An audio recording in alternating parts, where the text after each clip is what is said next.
नगरपालिकेची निवडणूक अंतिम टप्प्यात येत आहे.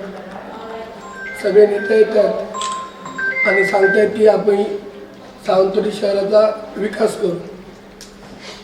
विकास काय करणार? जे स्वतःला मटका बंद केला म्हणून सगळीकडे मिरवत आहे की आपण मटका बंद केला, त्याच लोकांनी मटकेवाल्याला तिकीट दिलं. याचं उत्तर पहिल्या जनतेला द्या. मालवण पोलीस स्टेशनमध्ये गुन्हा दाखल आहे. तुम्ही जर मटक्यावाल्याला तिकीट दिलं तर इथं मटक्याचा विकास करणार का? हे पहिलं उत्तर द्यावं. त्याच्यामुळे विकास फक्त सन्मान्य दीपक भाईच करू शकतात, अन्य दुसरा कोणीही विकास करू शकत नाही. त्याच्यामुळे सावंतवाडीच्या सुज्ञ जनतेने हे लक्षात घ्यावं की इकडचे जे स्थानिक नेते असतात त्यांच्याबरोबर जनतेने राहायचं असतं. बाहेर नाही येऊन कोण सांगून काय होत नाही आणि इथं बाहेरच्या व्यक्ती या सावंतवाडीत चालत नाहीत. त्याच्यामुळे निश्चितपणे सावंतवाडीची जनता मराठी बोलणाऱ्याला निवडून देईल.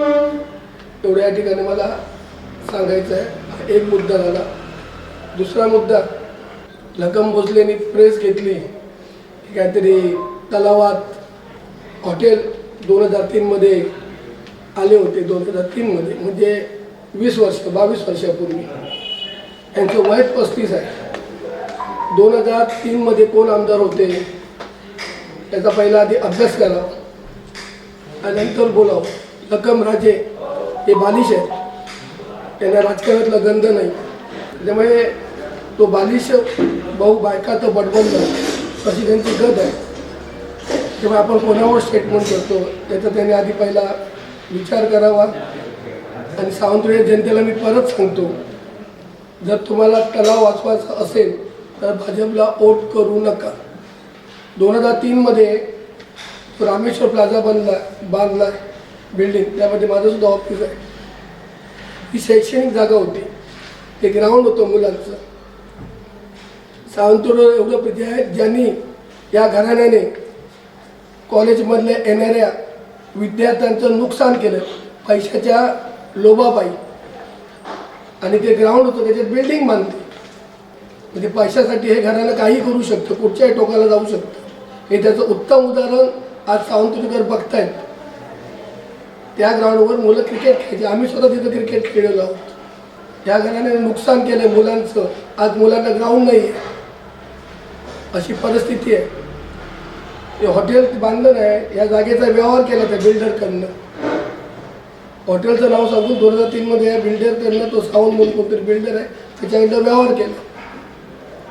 तिसरी गोष्ट, जो निलेश राणेंवर काय गुन्हा दाखल केला त्यांच्या मागे आम्ही खंबीरपणे उभे आहोत. सर्व पक्ष त्यांच्या मागे उभे आहेत, ते एकटे नाही आहेत. आणि पोलिसांनी काय ते करावं. ज्याच्यावर गुन्हा दाखल झाला पाहिजे त्याच्यावर गुन्हा दाखल होत नाही. याच्या मागचं धनी बोलवतं धनी कोण?